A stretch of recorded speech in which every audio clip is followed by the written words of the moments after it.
Praise lord. దేవునికి మహిమ కలుగును గాక.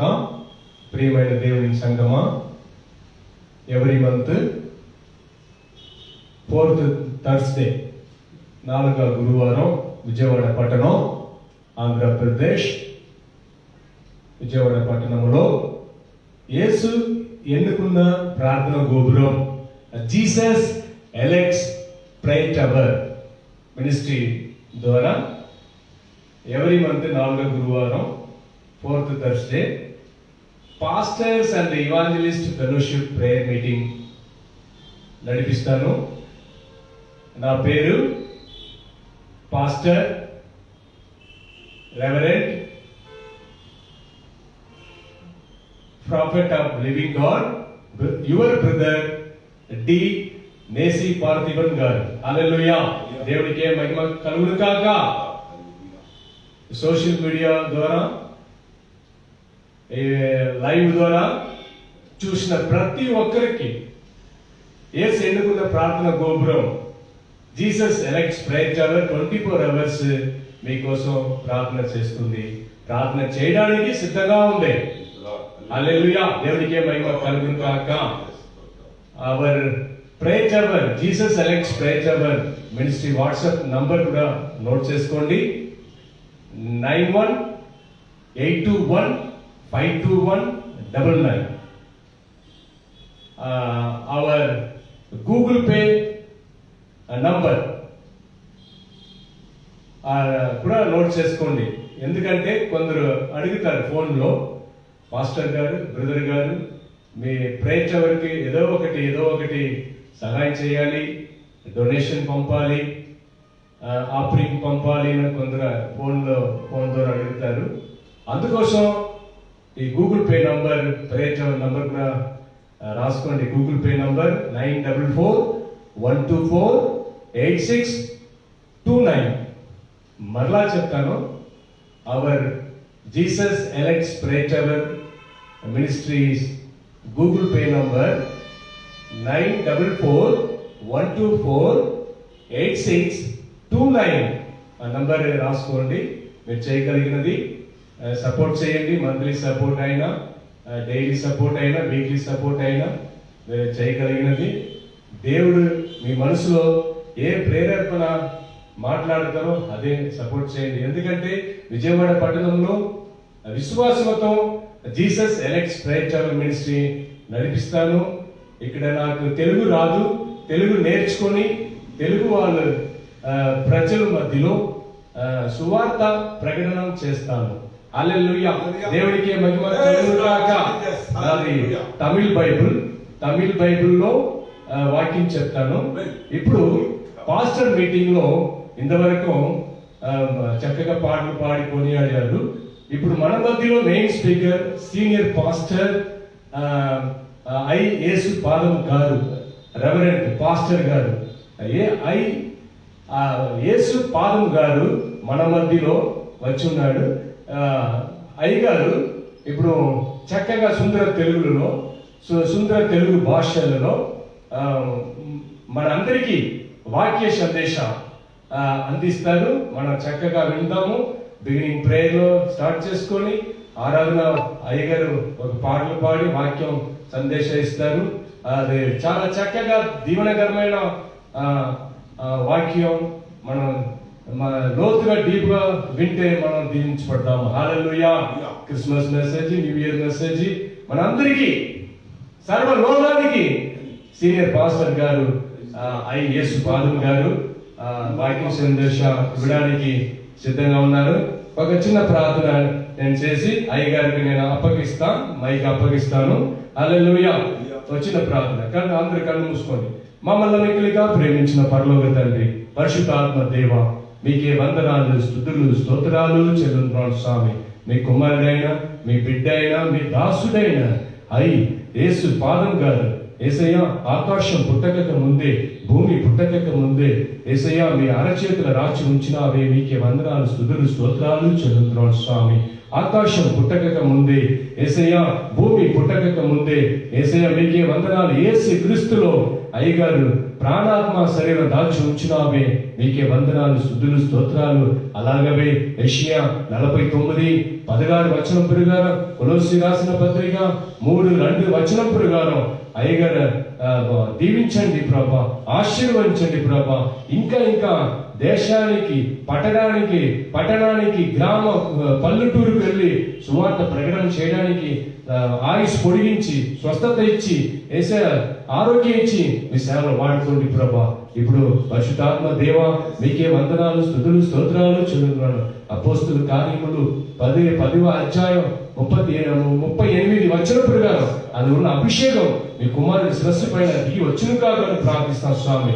యేసయ్య ఇప్పుడు సర్వలోకానికి సువార్త ప్రకటన చేయడానికి సిద్ధంగా ఉన్నాడు ప్రభా. లేవనెత్తి మీ సేవలో, మీ వాక్యంలో వాడుకోండి స్వామి.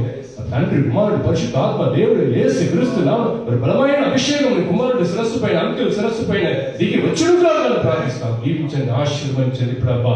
అన్ని స్తుతి స్తోత్రాలు మీకు చెల్లిస్తున్నాను. నజరేయుడైన యేసు క్రీస్తు శక్తి గల నామమున అడుగుచున్నాము పరిశుద్ధ తండ్రి. ఆమేన్, ఆమేన్, ఆమేన్. God bless you, God bless you everyone. Uncle, దేవుడు మిమ్మల్ని బహుగా దీవించును గాక. ఇప్పుడు దేవుడు మీకు చక్కగా అవకాశం ఇచ్చారు. పరిశుద్ధాత్మ దేవుడు మిమ్మల్ని ఎలా నడిపిస్తారో అలాగా మీరు వర్షిప్ ఆరాధన వాక్యంలో మీరు నడిపించండి. మీరు కాదు, పరిశుద్ధాత్మ దేవుడు నడిపిస్తారు. దేవుడు మిమ్మల్ని దేవాది దేవుడు మిమ్మల్ని బహుగా దీవించును గాక. ఆమేన్, ఆమేన్, ఆమేన్. కార్టస్ మైక్ తీసుకోండి.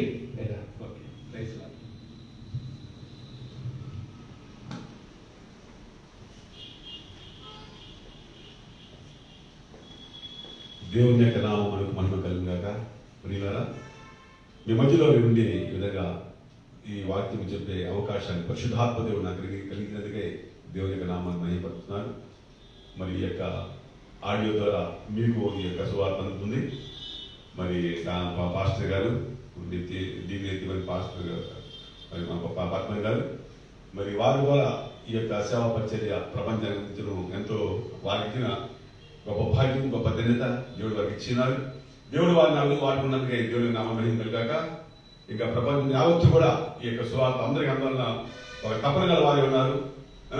మరి ప్రపంచంలో అయితే ప్రతి వీధికి వెళ్ళాలి, ప్రతి దేశానికి వెళ్ళాలి, ప్రతి జిల్లాకి వెళ్ళాలి, సువార్త ప్రకటించాలన్న ఒక మంచి ఆలోచనతో ఆయన సేవ చేస్తున్నారండి.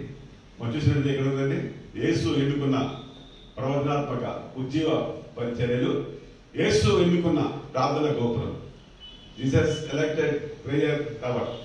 ఈ సంస్థను దేవుడు వారికి అప్పగించారు. దేవుడు వారిని అద్భుతంగా దేవుడు వారి ఉన్నది తీసుకోవటం వీళ్ళ మంచిదండి. మరి నాకు ఇది సమయం బట్టి మరి ఆడియో కనుక సమయం కొద్దిగా ఉంటుంది కనుక దీన్ని త్వరగా స్వతంపరుచుకున్నాం. రకమైన మాటలు మాట్లాడకుండా ప్లీజ్ అనుకోమాలండి. మరి ప్రపంచం అంతా అయినారు కాబట్టి నేను ఎంతో ధన్యుడిగా భావిస్తున్నాను. నేను కాదు, పరిశుద్ధాత్మ దేవుడు నాకు అవకాశం కల్పించాడు. ఆయన ఆత్మ నాతో ఉంది, నాలో ఉంది. ఈ ఘనమైన కార్యక్రమం చేపిస్తున్న దేవుడికి మనం ఎందుకు కాక చిన్న ప్రార్థన చేస్తున్నామని పరిశుద్ధమైన ప్రవాచన జీవాలు ప్రదేశాన్ని బంగారు పాదమునికి స్తోత్రాలు. సర్వశక్తి మంత్ర సర్వోన్నత సర్వాధికారి ఉన్నత సింహాసనం మందు ఆశ్రయం వెళ్ళి సర్వ ప్రపంచంలో పరిపాలన చేసిన దేవాది దేవ ఈ బంగారు పాదములకు స్తోత్రం దయ్యం, స్తోత్రం దయ్యం. ఎంత గొప్ప దేవుడు, ఎంత ఆశ్చర్యకరమైన దేవుడు ప్రభా. భూమి మీద మేమందరం అతన్ని ప్రతి క్షణము ప్రభా నిన్ను స్తుతించుతూ, నిన్ను గణపరుచుతూ మీ అందరూ బతకాలి ప్రభా. ఎందుకంటే సృష్టి ఆరంభంలో ప్రభా నిరాకారంగా శూన్యమైన సృష్టిని వెలుగు కలుగా కానీ పలికినప్పుడు నీ వాక్కు నా తండ్రి నెరవేరింది. చీకటి వెలుగుగా మారిపోయింది. చీకటిలో ఉండవలసిన మేము వెలుగులో ఉన్నాం. ఈ రోజున నిన్ను బట్టి ఉన్నాం ప్రభా. ఈ శ్రేష్టమైన భాగ్యం అంతా చేసినందుకు సర్వ ప్రపంచం ప్రభావం తెలుసుకోవడం సహాయం చేయండి. మీ రాబోతున్న రోజులలో ప్రతి వారికి సత్యం ఎరిగి దేవుడు సర్వాధికారి అయిన దేవుడు, ప్రపంచ పరిపాలన దేవుడు, దివ్యమైన దేవుడు అయినాడని ప్రతి వారిని సహాయం చేయ ప్రభా.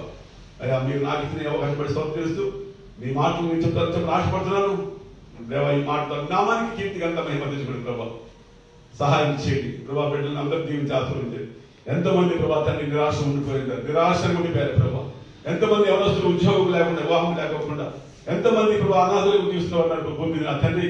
వారందరినీ వాళ్ళ సృష్టిలేదు ఆయన. అందరూ ప్రేమించి ఘనమైన చేశారు. కానీ వారు నేను ఎరగకపోవడం వల్ల 15 ఉండిపోతున్నారు. ఇంకా సిద్ధమైతే వారు కూడా నిన్ను పొందుకొని ఆ 15 నుండి శాపం నుండి విడుదల పొందుకొని మీ బ్లెస్సింగ్ పొందిన భాగ్యం అందరూ ఇచ్చామని ఈ వాక్యాన్ని బిడ్డలందరూ దీవించి ఆశీర్వదించండి. ఈ కుమారుని పాత్రగా దర్శించి బలపరచయ్యా. ఈ బిడ్డను ఆయన ప్రోత్సహించండి నా తండ్రి. తను చేస్తున్న సేవను ప్రభావ తండ్రి మీరు విస్తరింపచేయండి నాయన. దాంతో పాటు తన భార్య జనీబులా చేస్తున్న సేవ ప్రభావ తండ్రి నీ నా మహిమకరంగా వాడుకోండి ప్రభావ. ఈ గొప్ప కార్యం నిర్మించి నా మహిమని చెప్తున్న ప్రతి మాట మా మాట కాదు, నీ మాట చెప్తున్నావు. నీ మాటకి నీకు రావాలి, నీ మహిమ రావాలి, నీకు అంత రావాలి, నీ మంత్రము నీకు లోపడాలి. అలా మమ్మల్ని వశపరుచుకొని మీ నామాన్ని మహిమ తెచ్చమని యేసుక్రీస్తు అతి శ్రేష్టమైన నామములో వేడుకుంటున్నాను ప్రభావ తండ్రి. ఆమేన్, ఆమేన్, ఆమేన్.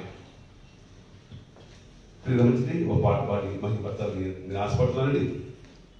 పాటలు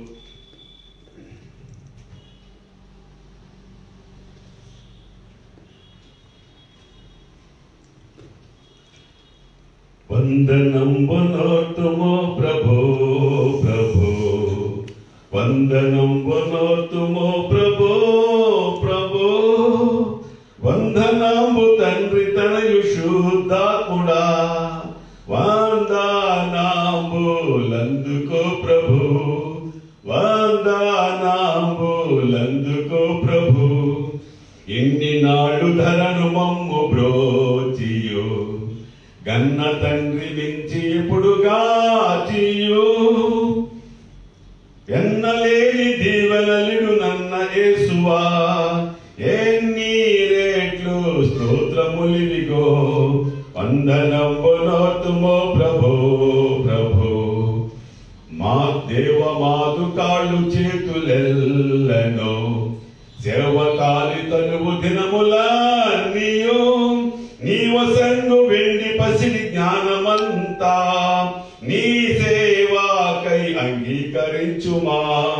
వందనంబునోతుమో ప్రభో ప్రభో, కోత కొరకు దాస జనము పంపుము, ఈతరి మాలూటు బాట్లు తీర్చుము, పాతకంబులెల్ల మాపి భీతి బాపుము, ఖ్యాతి నొందు నీతి సూర్యుడా.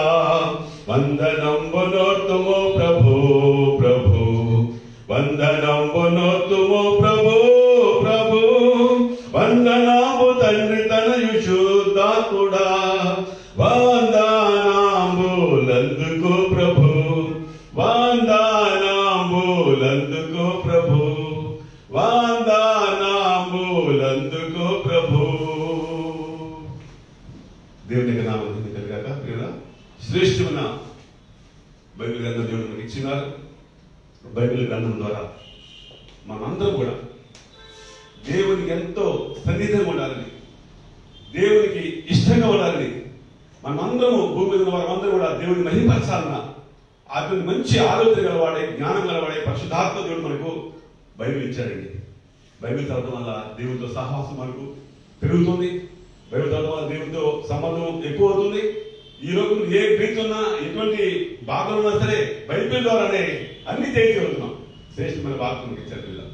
మనం చూసినట్టు బైబిల్లో ఉన్న మాట ప్రకారంగానే దావీదు గారు కూడా పరిశుద్ధాత్మ పొందుకున్నవాడే, దేవునితో సహవాసం చేస్తూ దేవుని యొక్క చిత్తం నెరవేర్చాడు భూమి మీద.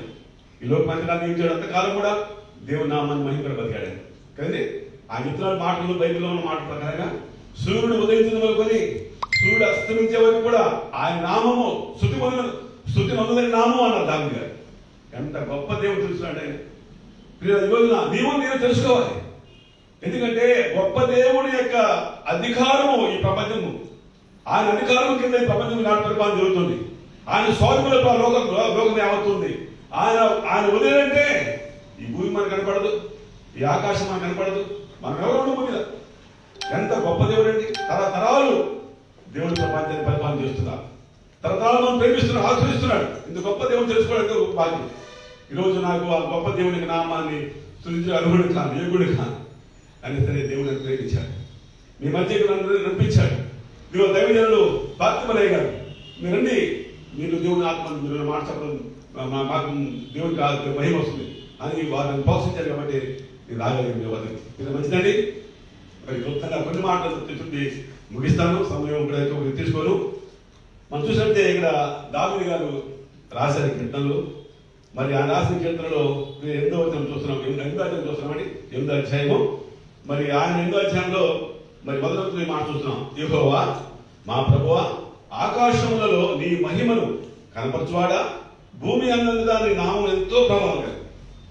చూడండి, ఆకాశంలో మహిమ కనపరచువాడా, భూమి అన్నందుగా నీ నామం ఎంతో ప్రభావం కలిగాయి. ఎంత గొప్ప మరి మర్మం అనేది, ఎంత గొప్పగా దేవుడిని అర్థం చేస్తున్నాడు దాని మీద. ఆకాశంలో నీ మహిమను కనపరుచుకున్నవాడా, నీ ప్రభావం భూమి చూపిస్తున్నవాడా, దేవుని మహిమ ప్రభావాలు నేను దీవిస్తున్నామండి. దేవుడు మనకు గాలి ఇచ్చాడు, దేవుడు మనకు నీళ్ళు ఇచ్చాడు, దేవుడు మనకు అగ్ని ఇచ్చాడు, ఆకాశం భూమి ఇచ్చాడు. మనం అయ్యింది మనం కలిగి ఉన్నాం, మనం జీవిస్తున్నామంటే ఆయన మహిమ. ఆ మహిమను అర్థం చేసుకుని ప్రతి వారికి ఉంది ఈ రోజున, కానీ అర్థం చేసుకోలేకపోతున్నారు. ఆయన అర్థం చేసుకుంటే, ఆయన మహిమ అర్థం అవుతే ఎవ్వరు కూడా ఆయన యాంటీగా జీవించాం, ఆయన వ్యతిరేకంగా జీవించాం, ఆయన లోపడతాం, ఆయన భయపడతాం, ఆయన చిత్తకారం చూస్తాం. ఈనాడు ప్రపంచం అంతా ఎలా ఉందో చూస్తున్నాం మనం. ఏమండి, ప్రపంచం ఎలా ఉంది? దేవుని భయపడుతుందా? దేవుడి యొక్క మరి చిత్తం నెరవేరుస్తుందా? దేవుడు అంటే ఎవరు తెలుసుకోగలుగుతుందండి?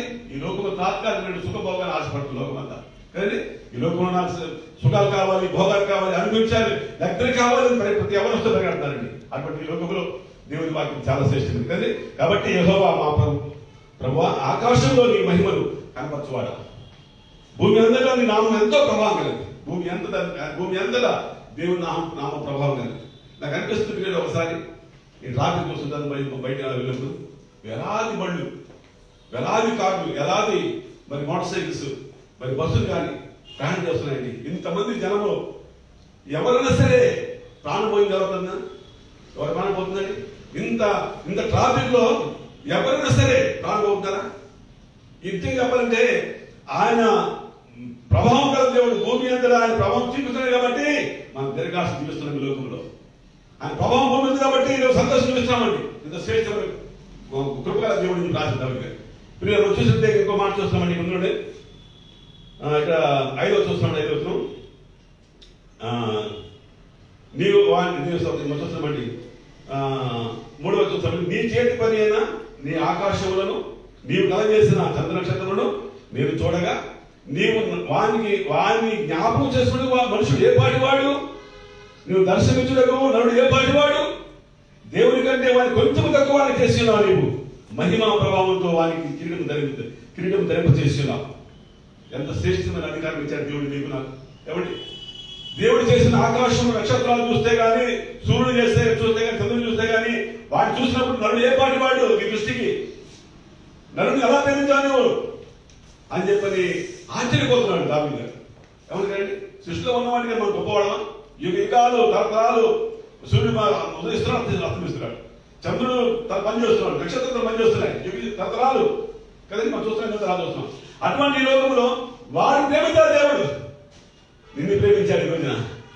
నా వాక్యం నా ప్రేమించాడు, నాలో ఉండి మాట్లాడుతున్నాడు. నిన్ను ప్రేమించాడు మా దేవుడు. నిన్ను ప్రేమించి నీ ఎంత వైవేశాడంటే చూడండి, మహిమా ప్రభావంతో వారికి జీవనం ధరింపజేస్తున్నావు. నీ చేతి పని మీద వారికి అధికారం ఇచ్చినావు. దేవుడు చేతి పని మీద అధికారం ఇచ్చాడు. కూడా నువ్వు అధికారిని జీవిస్తున్నారని నేను వాళ్ళు ఎంతమంది ఎవరు చూస్తాము? అధికారం ఉన్నారా? వాడిని అధికారం చెప్పబోతున్నాడు. ఎవడి ఎంతో మంది తమ్ముగా బలహీనపడుతున్నారు, ధైర్యం చేయబోతున్నారు. దేని మన అజ్ఞానము తలపులు ఆలోచనతో జీవితం పాటిస్తున్నారు. మనం చూస్తున్నాం కదా, అధికారులు ఇచ్చిన దేవాది దేవుడిని కాదనుకున్నారండి. కాబట్టి ఈ రోజున మనము దేవుని మన పక్షం లేకపోతే మనం ఓడిపోతాం. మనం దేవుడు మన పక్షం లేకపోతే ఈ శ్లోకం మాట మనం జయించలేము. మనకు అర్థం కాదు దేవుని ఎలా మహిమపడతాలో, దేవుని ఎలా కనపడతాలో మనకు తెలియదు.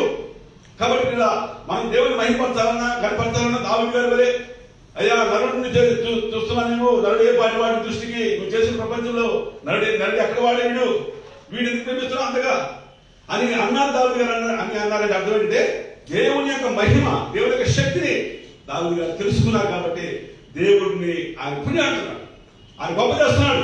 ఈ రోజున నీవు అటువంటి స్థితి నీకు ఉండాలి, నాకు ఉండాలి. దావీదు గారు ఎలా ప్రభు నమ్మి ఆయన రామను మహిమపరుస్తున్నాడు, ఆయన గొప్ప చేస్తున్నాడు, అదే స్థితి నీకు నాకు ఉండాలి. కానీ రోజు మనకు లేదు ఆ స్థితి కదండి. ఈ సువార్త చెప్పవలసిన బాధ్యత మనకు ఉందండి.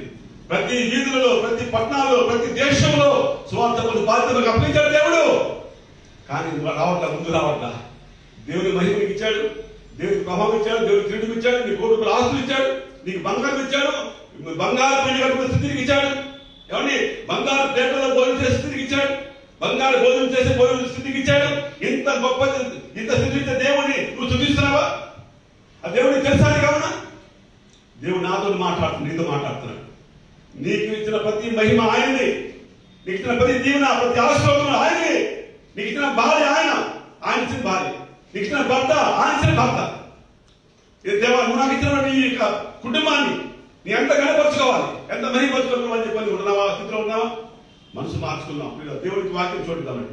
మనం చూసినట్లయితే సవాలు ఉంది లోకంలో దేవునికి సైతానికి సవాలు ఉంది. సూత్రం అది మనం ప్రశ్న కూడా దేవుడిని ఎందుకు పెట్టాడు? దేవుడు లోకం చేసిన ఆయన కదా, భూమి చేసిన ఆయన కదా. అటప్పుడు ఈ సైతం ఎందుకు పెట్టాడు? ప్రశ్న వేస్తారు, వేరే ప్రశ్న వేస్తారు. మనం ప్రశ్న వేడికి అనుగుణంగా మనం అడగకూడదన్నమాట. మనం చూసినట్టే ఏ విధంగా చూస్తామండి, ఏ విధంగా ఒకటే చూస్తున్నాం. ఇక్కడ ఒకటో అధ్యాయంలో ఇక్కడ బైబిల్ ఉంది, వారి విందు దినములు పూర్తి కాగా ఏబు తన కుమారులను పాపం చేసేదేమో, తమ హృదయంలో దేవుడిని దూషించలేమో అని వారిని తిరువనంపించి వారిని పవిత్రపరిచి అన్నోదయము లేచి వారిలో ఒక్కొక్కరిని నిమిత్తము దహన బలి నర్పించుతూ వచ్చాను. ఏబు నిత్యము ఆరాధన చేయుచున్నాను. చూడండి, ఏబు గారు ఎంత దేవుడిని ప్రేమిస్తున్నాడు. అయ్యా, ఈ భూలోకంలో నా బిడ్డ పాపం చేస్తారేమో, ఈ లోకంలో తిరుగుతున్నప్పుడు అక్కడ అజ్ఞానంగా జోడించారేమో, సైతాన్ని వశమైపోయారేమో, మోహపు చూపులకు, శరీరాశలకు, జీవడమ్మాన్ని బానిసలైపోయిన బిడ్డలయ్యా. అయ్యా, వారి దోషం క్షమించు, వారు చేసిన పాపాలు నీ క్షమాపణ కోరుతున్నాను, నీ దహనబలి అర్పిస్తున్నాయండి, దహనబలి అంగీకరించిన పాపాలు క్షమించు అని యోగు గారు దేవుడికి ప్రతిరోజు పాపం చేస్తారని బైబిల్లో చూస్తున్నాం. అటువంటి డిసిప్లిన్ కలండి ఆ కుటుంబం, భక్తి గల కుటుంబం, దేవుడి దైవంగా రైట్ చేస్తున్న కుటుంబం.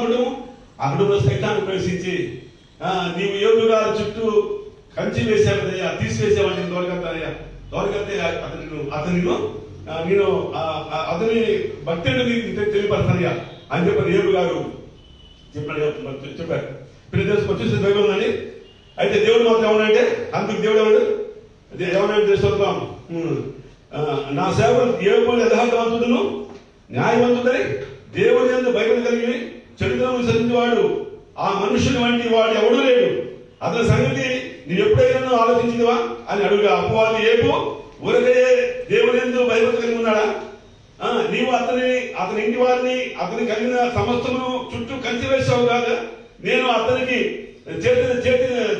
చేతి పనిని దీవించు చేత నీవు అతని చేతులను దీవించేత అతను ఆస్తి దేశంలో బహుగా విస్తరించున్నది. మనం దీవించున్నావు, ఆయన ఆశీర్వదిస్తున్నావు, విస్తరిస్తున్నాడు ఆయన. మంచిగా అతను దీవిస్తున్నప్పుడు ఎందుకు కనపరచదు? నేను కనపరచకుండా నేను చేస్తా, అతను భక్తి ఏంటో నీకు చూపిస్తా అని చెప్పని సైతాను దేవుడు మాట్లాడి బైబిల్ మనం చూస్తాం. ఈ చక్కని బైబిల్ ఇచ్చారు మన నీకు. ఈ బైబిల్ చదివితే మన మనసులో మార్పు వచ్చింది. ముఖ్యమంత్రి కావచ్చు, ప్రధానమంత్రి కావచ్చు, పరిపాలన చేసే అధికారులు ఎవరైనా సరే ఖచ్చితంగా బైబిల్ చదవగానే మనం ఒక ఫీలింగ్ వచ్చింది, అయ్యో సృష్టికర్త దేవుడు నిన్ను మార్చి మేము ఇష్టాన్ని జీవిస్తున్నామా? సైతాన్ని బానిసలైపోయి ఈనాడు నీ మహిమలో నీ ప్రభావం ధరించిన మేము దీన్ని కనపడతామంటే ఎంత అజ్ఞాన ప్రభావాన్ని క్షమాపణ కోరుకుంటారు పిల్లరా. బైబిల్ చదివే అవకాశం లేకుండా పోయింది. చదవడం సైతం బైబిల్ చదవడం ఏ కాదు ఉద్యోగం చదువు బాగా చదవాలి, మంచి ఉద్యోగం కావాలి, మంచి ఆనరబుల్ లైఫ్ జీవించాలి. మా ఇళ్ళంతా కూడా ఏసీతో బంగారంతో, మా కార్లు బంగారంతో ప్రయాణం చేసుకోవాలి. అటువంటి ఆలోచనతో ఈ లోకం నుంచి మానవుడు జీవిస్తున్నాడు. అవును కదండి, అటువంటి ఇష్టం ఉన్న ఈ లోకం మీద మరి ఈ లోకంలో సవాల్ ఉంది. నీకు ఎంత బంగారం ఉంటే ప్రయోజనం ఏమిటి? నీకు ఎంత వెండి ఉంటే ప్రయోజనం ఏమిటి? ఎంత ఆస్తులు కోటి రూపాయలు వైభవమైన భోజనం తింటే ప్రయోజనం ఏమిటి? నువ్వు దేవుని దృష్టిలో నేరస్తులు అయితే, నువ్వు దేవుని దృష్టిలో బాధలు అయితే, దేవుడు సైతాన్ని బతకొచ్చి నీతో పోరాడుతున్నప్పుడు, నిన్ను జయించినప్పుడు నీవు ఎంత గొప్పవాడైతే దేవునికి ఏ మహిమ వచ్చింది? దేవునికి ఎంత వచ్చింది? దేవునికి వచ్చే మహిమ, దేవుడికి వచ్చే ఎంత శ్రేష్టమైనది.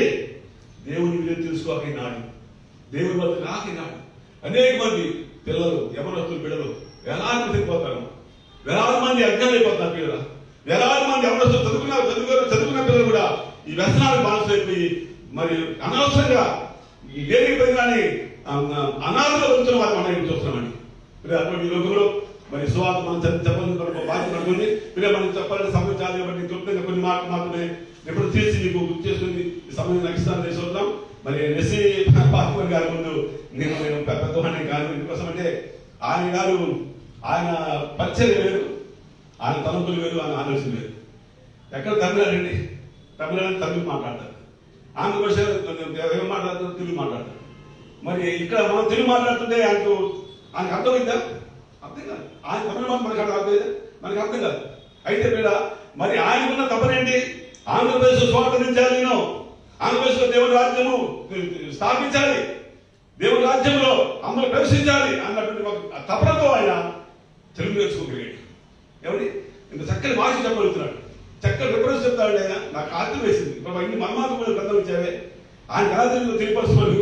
యెషయా గ్రంథంలో కానీ, హోషేయ గ్రంథంలో కానీ, ఏ గ్రంథాలు ఎవరెవరు దేవుడు ఎలా ప్రవచించాడు, ఎవరెవరు దేవుడు ఎలా వాడుతున్నాడు, అవన్నీ కూడా రిఫరెన్స్ చెప్తుంటే, ప్రభా తెలుగులో నేను పుట్టి పెరిగింది, తెలుగులో పుట్టి పెరిగాం, మరి మాకు రానటువంటి మర్మాలు బైబిల్ చదువుతాం కానీ ఇది మాకు అర్థం కాలేదు, మరి నీ కుమారుడు ఇన్ని చక్కని మర్మం మాట్లాడుతున్నాం అని చెప్పి నేను దేవుడికి థ్యాంక్స్ చెప్తాను అన్నమాట. దేవుడికి కనబడుతుంది మహిమ. కాబట్టి విశ్వాసం ఎందుకంటే దేవుడి ప్రేమించిన చక్కటి ఆశీర్వాదాలు, మరి దేవుడి మహిమ మాకు ఇచ్చాడు. ఆయన నీకు మహిమ ఇచ్చాడు, నాకు మహిమ ఇచ్చాడు. దావీదు మాట అదే, నరుని జ్ఞానం చేసుకుని వాడు ఏ పాటి వాడికి ఎందుకు మహిమలు ఇచ్చావు, వాడికి ఎందుకు ప్రేమ చేసావు, ఎంత వైభవంగా వాడు ఎందుకు ప్రేమిస్తున్నావు, ఇవన్నీ నువ్వు ప్రేమించావు కదా, ఇవన్నీ ప్రేమించి నరుడు ఎందుకు ప్రేమిస్తున్నావు నీవు అని దావీదు మాట మనం చదువుకున్నాం. మనం చూసినట్టు ఇక్కడ మనం ఇంకో మాట ఉందండి. యెషయా గ్రంథం చూస్తున్నాం, యెషయా గ్రంథము 42వ అధ్యాయం చూస్తున్నామండి. ఎవరంటే యెషయా గ్రంథం దేవుడు మాట్లాడుతున్న మాట. ఎవరు మాట్లాడుతున్నాడు? యెహోవా నేనే. సరే, యెషయా గ్రంథము 42వ అధ్యాయము 8వ వచనం, యెహోవా నేనే, ఇదే నా నామము, మరి ఎవరికి నా మహిమను ఇచ్చేవాడు కాదు. ఎంత గొప్ప దేవుడు! నా మహిమను ఎవరికి పొందినో?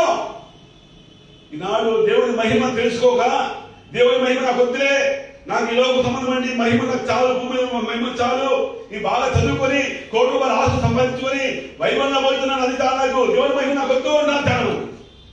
దేవుడు అన్నాడు, నా మహిమ నీకు వచ్చేవాడు కాదు. ఎవరికి ఇస్తారు మహిమ? ఏమండి, మరి ఎందుకు నరుణ్ణి సృష్టించావు నీవు సృష్టించిన వాటిలో ఆకాశమే కానీ, నక్షత్రాలు కానీ, చంద్రులే కానీ ఆయన గొప్ప, అంత గొప్ప మహిమా ప్రభావాలవి, అవి ప్రపంచం మొత్తం కూడా వారి కీర్తిని ప్రకటిస్తున్నవి.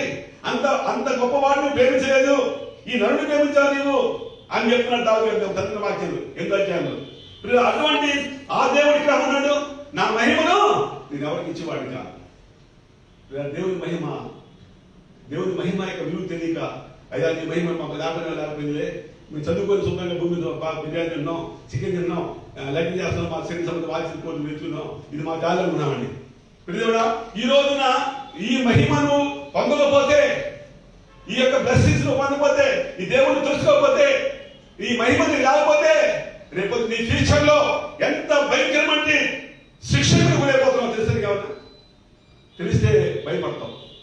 అయ్యో ప్రభా, నీ మహిమ లేకపోతే, ఈ రోజున మహిమను ఆశపడితే, నీ మహిమ లేకుండా సృష్టించినప్పుడు నా జీవితం అయిపోతుంది అన్న భయం మనకు వస్తుందండి.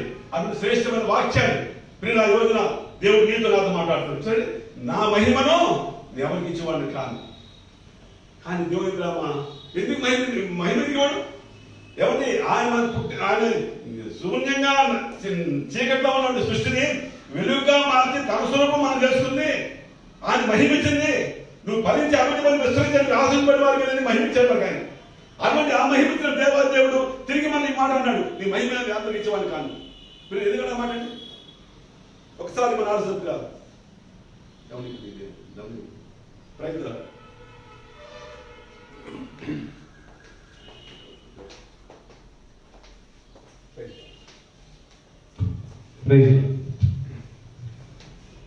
ఇంత శ్రేష్టమైన మహిమ కాబట్టి స్వతంత్రంగా మరి దేవుడిని తెలుసుకోకపోతే మనం మహిమ లేకుండా చూస్తామండి. దేవుడిని నమ్మకపోతే, దేవుడిని గ్రహించకపోతే, దేవుడు తెలుసుకోకపోతే ఈ భూసమ మహిమతో అడ్జసేపోతాం. భూసమ సుఖాలు భోగాలు ఈ ఇష్టమైన జీవితంలో జీవిస్తూ లోకంలో చనిపోతావు కానీ నీ అమ్మట మహిమ రాదు. మహిమ ఉంటేనే నువ్వు ఆ నాదుకు వెళ్తావు, మహిమ ఉంటేనే ఆయన చేస్తావు, ఆ ముందు నిలబడతావు. మహిమ లేకపోతే చేరలేదు. కాబట్టి మహిమ చాలా శ్రేష్టం. కాబట్టి ఈ రోజున ఇటువంటి శ్రేష్టమైన ఈ చక్కని సువార్త ఆనాడు దేవుడు మాట్లాడుతున్నాడు. రిమాకాండం చూస్తామండి. రిమాకాండంలో 20 అధ్యాయం ఈ మాట చక్కని మాట చెప్తున్నాడు దేవుడు. దేవుస్తాం 20 అధ్యాయం చూస్తున్నాడు. ఏమవుతుందండి ఇక్కడ 19 అధ్యాయం అండి. 19 అధ్యాయమును అట్లాగే 9 చూస్తున్నాము. యెహోవా మోషేని చూసి, ఇదిగో నేను నీతో మాట్లాడినప్పుడు ప్రజలు విని నిరంతరము నీ యందు నమ్మిక ఉంచినట్లు నేను కారు మబ్బులలో నీ వద్దకు వచ్చేదను చెప్పాను. మోషే ప్రజల మాటను యెహోవాతో చెప్పాను. ఈ రోజున దేవుడు నీ మధ్యకు వచ్చి, ఇజ్రాయెల్ ప్రజల మధ్యకు వచ్చి నేను మాట్లాడుతున్నాను. వారిని తెలుసుకోవాలి, నా మహిమ ఏమిటో వారు తెలియాలి. నేను వారిలో డిసిప్లిన్ కోరుతున్నాను, హోలీనెస్ కోరుతున్నాను, వారిని నేను పరిశుద్ధి కోరుతున్నాను. నేను పరిశుద్ధి కాబట్టి వారు పరిశుద్ధి ఉండాలి, కాబట్టి నేను వారిని మాట్లాడాలి అని చెప్తున్నాను. దేవుడు నీకు చెప్తున్న మాట, దేవుడు మాట్లాడుతున్న మాట అండి. ఈ మాట నీకు నాకు భూమి మీద ప్రతి ఒక్కరికి అవసరము. ఈ మహిమ నాకొద్దు, ఈ బైబిల్ నాకొద్దు, ఈ సువార్త నాకొద్దు, లోకం నాకు కావాలి, సైతాన్ కావాలి, నీకు ఈ పుస్తకం కావాలా? రేపొద్దున నీవు ఈ లోకం చూసే జీవిత యాత్రలో నీవు నా మహిమ నీలో జీవితమయ్యా దేవుడిని అడుగుతాడు. నేను నీకు మహిమ ఇచ్చాను, మహిమ కృత్యముతో తెలియజేశాను, నిన్ను అన్ని విషయాల్లో నీకు కీర్తిగంత మహిమ ప్రభావం తెలియజేశాను, ఏది ఆ మహిమ అయితే ఆ కీర్తి మంది అని దేవుడు అడిగితే ఏ సమానం చెప్తావు? నువ్వు ఏ సమానం చెప్తావు? ఇలా దేవుడి ప్రేమ ఎప్పుడు ఎంత ఉంటే ప్రేమ అంటే ఆయన ప్రేమ. ఆయన పర్వతం మీద నుండి మాట్లాడుతున్నాడు. ఇటు చూసినట్టే 19 అధ్యాయము 10 యెహోవా అగ్నితో సీనాయి పర్వతం దిగి వచ్చిన అంతయు ధూపమయమై ఉండెను. దాని ధూపము కొలిమి భూమి ధూపమని లేచెను. పర్వతమందు మిక్కిలి కంపించెను. బోరత్వని అతనికి అంతకంతకు బిగ్గరగా మ్రోగెను. యెహోవా మోషే మాట్లాడుతుండగా దేవుడు కంఠస్వరము చేత అతనికి ఉత్తరం ఇచ్చాను. దేవుడు మాట్లాడుతున్నప్పుడు, పర్వతం మీద మాట్లాడుతున్నప్పుడు భూమి కంపించిందంటే, పర్వతం కంపించింది. అగ్ని జ్వాలలు చూశారంట వాడు. ఎందుకు మాట్లాడుతున్నాను? మీరు పరిశుద్ధి కావాలి, మీరు పరిశుద్ధి కదా. ఆకాశ భూమి దేవుడి పరిశుద్ధిని, మీరు పరిశుద్ధి కావాలి, అందుకు వస్తున్నాయి. నేను మీతో మాట్లాడుతున్నాను అని దేవుడు మాట్లాడుతున్న మాట మీకు తెలుస్తుంది కదా ఏమండి. కాబట్టి అగ్నితో సీనాయి పర్వతం మీద దిగి వచ్చినప్పుడు అంతయు ధూమమయమై ఉండెను. అప్పుడు ఇప్పుడు కూడా ఎవరికి భయమమ్మా? ఎవరికి భయమయ్యా? దేవుడు ప్రేమించారు, భయం ఉండదు. నేను పరిశుద్ధి కాబట్టి నువ్వు కూడా పరిశుద్ధి ఉంటాన్నాడు ఆయన. నువ్వు పరిశుద్ధి నాలుగో నువ్వు భయపడవు. నాలో పరిశుద్ధి ఉంది, నువ్వు కోరుకుంది నాలో ఉంది, మహిమ నాలో ఉంది, నీ ధరిపి చేసిన నాకు అలా ఉంది, అపోజిని అప్పగించలేదు నేను అని నువ్వు ధైర్యంగా ఉంటావు. యోగు గారు ధైర్యం ఉన్నారు కదా ఏమండి? యోగు గారు ధైర్యం ఉన్నారండి. నాలో ఏ తప్పు లేదు, ఏ పాపం లేదు, ఇవన్నీ శిక్ష వచ్చి వస్తున్నాయి సరే, కానీ ఆ దేవుని తెలివి కూడా వస్తున్నాయి. ఏమండి? ఆయనకే మహిమ, ఆయన కనపడాన్ని దేవుని మహిమపరిచాడు. ఆయన దేవుని కనపరిచాడు. యోగు గారు బైబిల్ ద్వారా నీలో మహిమ, నీలో గంత దేవుని చెందాలి. అందుకే ప్రభువుడు నా మహిమను నీ ఎవరికి ఇచ్చేవాడిని కాను. మరి ఎవరికి ఇస్తాడు ప్రభు? ఎవరికి ఇస్తాడని? ఏబులాగా నిలబడిన వారికి ఇస్తాడు. సైతాన్తో వ్యాఖ్యమాడి సైతాన్ని గెలిచిన వారికి ఇస్తాడు. ఇచ్చిన మహిమను సైతాన్ 9 వరకు వచ్చినట్టు సైతాను, ఆ మహిమ ప్రభావం 9 వచ్చినట్టు సైతాను మరి దొంగిలించుకోకుండా తనను భద్రపరుస్తున్నాడు. యోగు గారు కాపాడుతున్నాడు, దాన్ని గద్దించాడు, దాన్ని జయించాడు. అంత శ్రేష్టమైన ఆ మహిమను కాపాడుకునే వారిగా మనం ఉండాలని చెప్పని ఈ ప్రసంగం కదండి. కాబట్టి దేవుడి పరిస్థితి కాబట్టి మనం పరిస్థితిని గ్రహించాలి. కాబట్టి సూత్రం ఈనాడు మన్నమని దేవుడు పెట్టిన దగ్గర ఆనాడు ఆదాము చెప్పారు, ఈ పండుగ తినవద్దు, చనిపోతాను దేవుడు. వాళ్ళు పండుగ చనిపోయారు. వాడు వారితో పాటు మనం మన బిడ్డలు మనం చనిపోతాం. ఒక 70 పోతున్నాం, 80 పోతున్నాం, చనిపోతున్నాం. మనం చనిపోయేటప్పటికి ఏముండాలి? మనం దేవుని మహిమ ఉండాలి, దేవుని ప్రభావం ఉండాలి. కాబట్టి దేవుడు మాట్లాడి నా మహిమను ఇచ్చేవాడు కానీ ఇస్తాడు. ఏమికి కూడా, దానికి కూడా, ఎవరిని ఈ ప్రవర్తనకి ఇవ్వలేదా? మరి అందరికి ఇవ్వలేదా? కాబట్టి ఇటువంటి లోకం జీవితాలలో ఈ విధంగా మహిమను కోరుతున్న వాళ్ళు అనేక మంది ఉన్నారు. కాబట్టి ఈ మహిమ మన తిరిగి కావాలంటే ఏ విధంగా తిరిగి వస్తామని మహిమ చెప్పండి. ఎవరికి వస్తాను చూసినట్టే ఈ రోజున నీవే సాక్షి అని చెప్పిన మాట ప్రకారంగా 40 చూస్తామని యెషయా గ్రంథంలో దేవుడు చెప్తున్నాడు, నేను ఏర్పాటు చేస్తున్నాను అన్నాడు దేవుడు.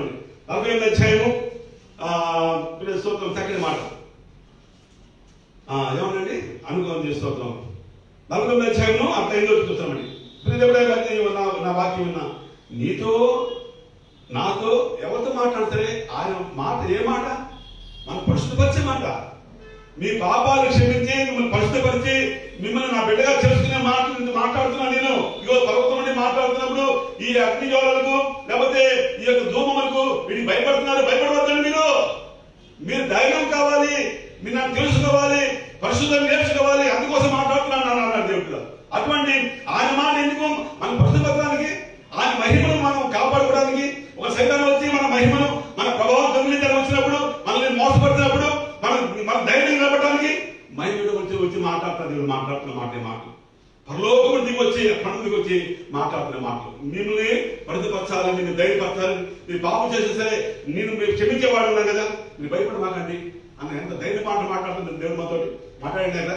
ఏమండి అటువంటి శ్రేష్ఠ మాటలు చూస్తున్నాం. ఇక్కడ చూసినట్టే యెషయా గ్రంథం చూస్తున్నాం 40వ అధ్యాయంలో ఎందులో చూస్తున్నాం?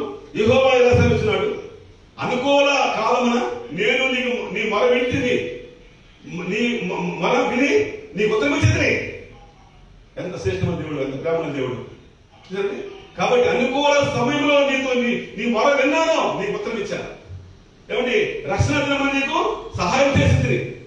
బయలు వెళ్ళి అది బందిపడి వారితోనూ బయటికి రండి అని చీకట్లో ఉన్న వారితోనూ చెప్పుచు దేశము చక్కపరిచి పాడైన స్వాస్థ్యములను పంచిపెట్టకై నిన్ను కాపాడి ప్రజలకు నిబంధనగా నియమించింది. ఎంత శ్రేష్టమైన జ్ఞానం అని దైవ జ్ఞానం. ఈ వాక్యం నీవు ఎలా మారాలి? నేను ఎలా మారాలి? దేవుడు మాట్లాడి నేను నిన్ను ఏర్పరచేస్తున్నాను. ఎందుకు ఏర్పరుస్తున్నాడు? చీకట్లో ఉన్నవారు, బంధించబడిపోయిన వారు, నశించిపోతున్న వారిని వారు రక్షించాలని చెప్పి ఏర్పడుతున్నాయా. దేవుని యొక్క ప్రేమ ఎంత శ్రేష్టమైన ప్రేమ మాట్లాడుతున్నారు. కాబట్టి ఈ రోజు దేవుడి ప్రేమ ఆశీర్వాదాలు 2020 సంవత్సరం ఉన్నాం.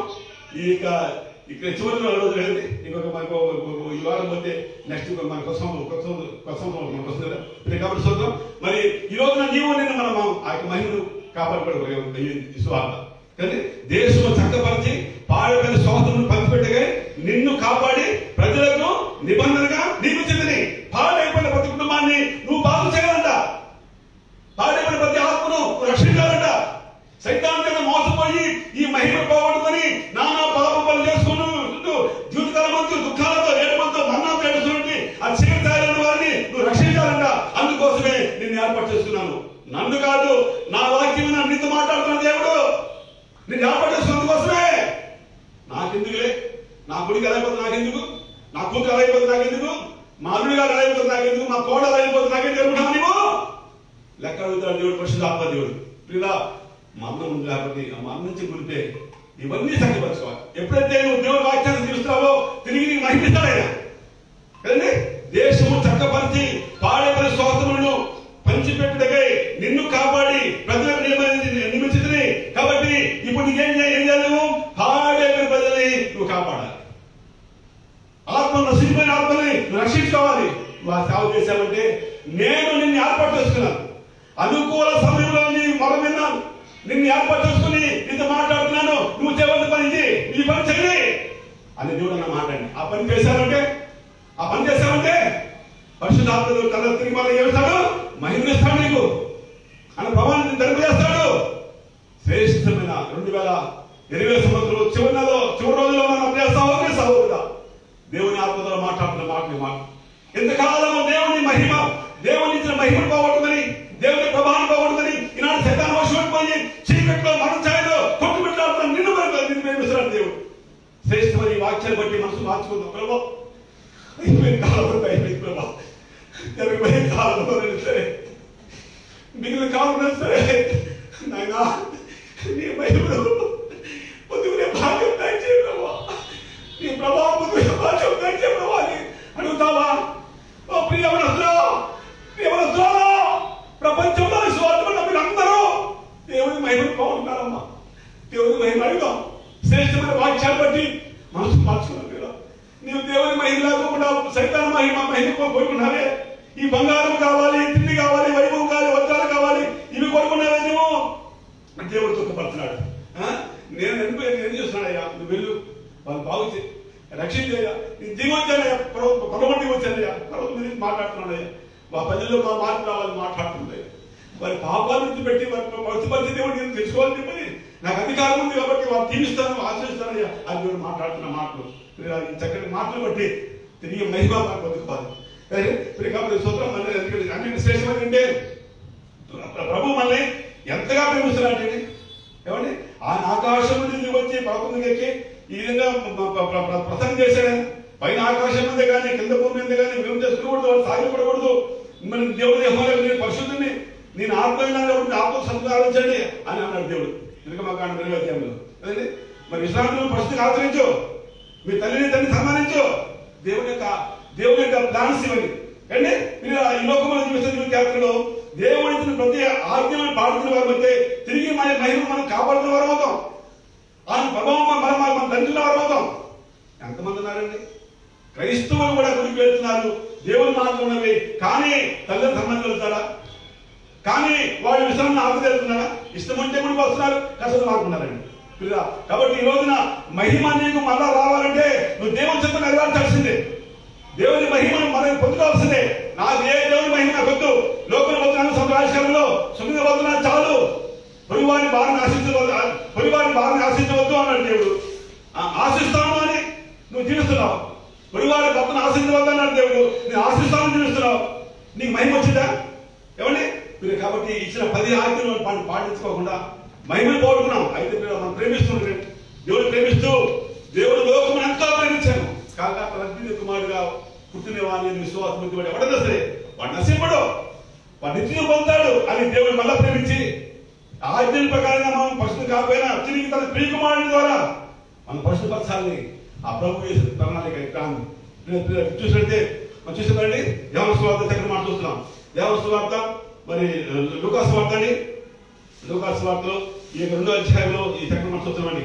లూకాసు సువార్త 2వ అధ్యాయము 10వ చూస్తామండి. అయితే ఆ దూత భయపడకుడి, ఇదిగో ప్రజలందరి కలుగు మహా సంతోషం శుభవర్తమానం తెలియబడుతున్నాను, దావీదు పట్టణమందు రక్షకుడు నీకు పుట్టినాడు, ఈయన ప్రభువైన క్రీస్తు. దానికి ఇదేమి కానువాలి, ఒక శిశువు పొత్తిగుడలో చుట్టబడి తొట్టిలో పడి ఉంటుంది చూశారు వారు చెప్పాను. వెంటనే పర్వ సైన్య సమూహము ఆ దూత కూడా నుండి సర్వదేవుని మహిమయు ఆ ఇష్టమైన మనుషులకు భూమి మీద సమాధానం కలిగాలని దేవుని స్తోత్రం చేయకుండాని దేవుని స్తోత్రం. హల్లెలూయా! ఎంత గొప్ప దేవుడు. మహిమ మనం పోగొట్టుకుంటే తిరిగి మళ్ళా మహిమ వచ్చిన వాడు యేసుప్రభు. ఇదిగో దావీదు పట్టణంలో రక్షకుడు పుట్టినాడు, ఆ ఇష్టమైన ప్రజల భూమి మీద సమాధానం ఉంటుంది, ఆ ఇష్టమైన వారికి మహిమ ఉంటుంది, సర్వోన్నత మహిమయు ఆ ఇష్టమైన సర్వోన్నత దేవుని మహిమ దేవుని మహిమ యేసుక్రీస్తు దేవుని మహిమ. ఆ దేవుని మహిమ ఎక్కడికి వచ్చింది? భూమికి వచ్చింది. ఈ భూమి మీద నువ్వు మహిమ పోగొట్టుకున్నావు, ప్రభావం పోగొట్టుకున్నావు. నువ్వు ఇదిగో చీకటి ఛాయలో ఉన్నావు, చీకటి కొట్టుకుంటున్నావు. అటువంటి స్థితిలో నిన్ను ప్రేమించి నీ వద్దకు వచ్చిన వాడు ఎవరంటే యేసుక్రీస్తు. ఎందుకు వచ్చాడు? నీకు మహిమ ఇవ్వాలి, మళ్ళా ప్రభావాన్ని కలిగించాలి. అందుకోసం వచ్చాడే ప్రభు.